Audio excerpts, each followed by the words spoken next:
Good day, everyone, especially to the plantitas, plantitas, and plant lovers out there. I am Lenikah, and today I'm going to talk about the recreational activity called gardening.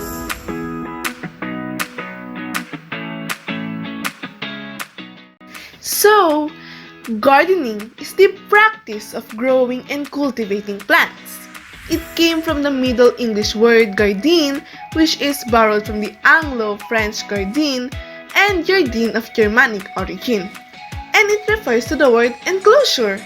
Gardening dates all the way back to the first time that humans decided to plant seeds deliberately. So, over 23,000 years ago, our early ancestors thought that if they don't stop hunting, then one day there will be no food for them anymore. And if there's no food anymore, they will starve and die. It is where they began planting and growing their own food, whereas cereals and legumes are amongst the oldest crops cultivated by the human race. So, this is when they gave up their nomadic lifestyle, which signified the beginning of civilization. Gardening in the past was mostly based on need, a need for food and a need for medicine. But as the time went by, some of the greatest kingdoms also started creating gardens for recreation and luxury. Persia, Egypt, and Babylon were one first civilizations to start gardening. They planted trees, flowering plants, fragrant herbs, and other plants to create shady, relaxing spaces for royalty and wealthy people to enjoy. And if we're going to look at evidences, one of the earliest evidence for ornamental gardens is seen in Egyptian tomb paintings. They depict lotus ponds surrounded by rows of acacias and palms. The other ancient gardening tradition is of Persia, where Darius the Great was said to have a paradise garden. And of course, the Hanging Gardens of Babylon, which was renowned as a wonder of the world. So, this hanging garden was created by King Nebuchadnezzar for his wife Amethyst, because Amethyst misses the mountainous terrain of her homeland. Imagine that! Her husband created or built a garden that will be one of the 7 wonders of the world just because she misses her homeland. Isn't that so sweet? So guys, if someone also do that to you, maybe he's the one. Also, during this time, gardens are more likely at high places because they believe, especially the Egyptians, that gods like gardens. Temples usually also had gardens by them. Ancient Egypt gardens also had religious significance as different trees were associated with different gods. So somehow, before, gardening makes you closer to the divine. Let's have a recap first. Gardening started as a need to survive, then became a luxury for royalties, and to something religious. Now, let's move on to the Roman period. In ancient Rome, wealthy citizens took inspiration from those ancient Eastern gardens and crafted beautiful outdoor spaces at their villas. Roman gardens added topiary and statues. However, in medieval Europe and during the Dark Ages, much of gardening returned to practicality, growing plants for food and herbs for medicine. But the Renaissance brought back more decorative gardening, and over the next few centuries, beautification of gardening evolved.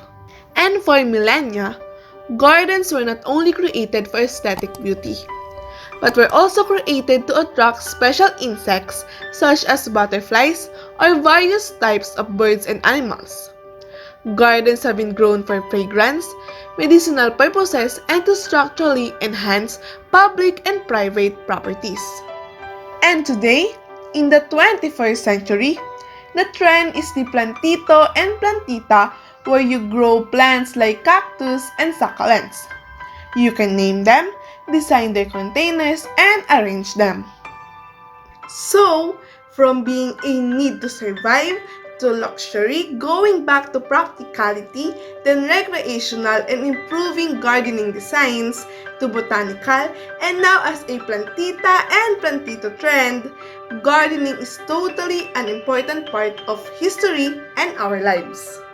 Especially now in the pandemic, gardening seriously has a lot of benefits. That's why I totally recommend gardening to people. And I know some of you are scared to start gardening because you're afraid that you might kill your plants. But if you killed your plants on the first try, there's a second chance for everything, right? Probably on the second try, you'll get it and be successful in gardening. So, what do you need to start gardening? Here's what you need.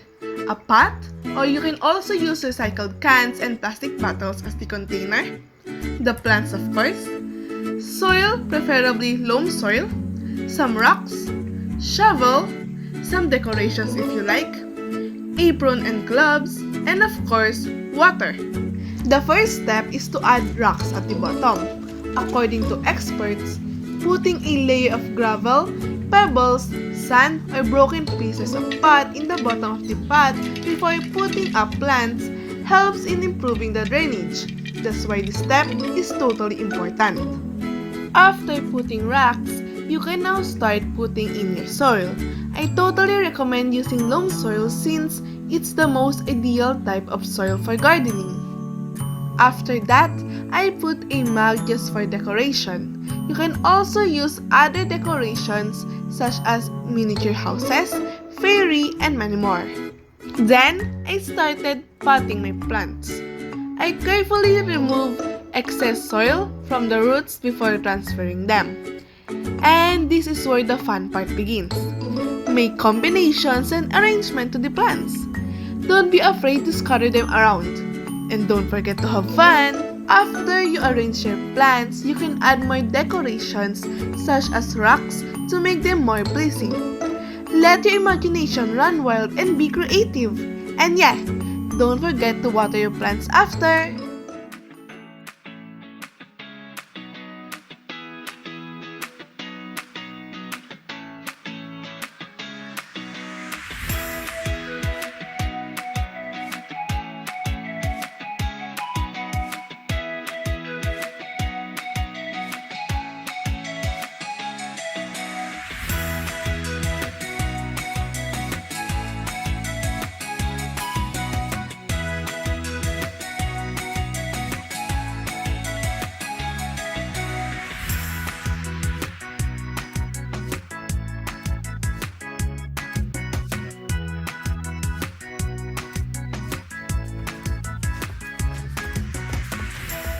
But if this is somehow too much for you, you can start by taking care of little cutie cactus or succulents like sapphire that I got for 100 pesos. Say hi, baby. Hello. Hello.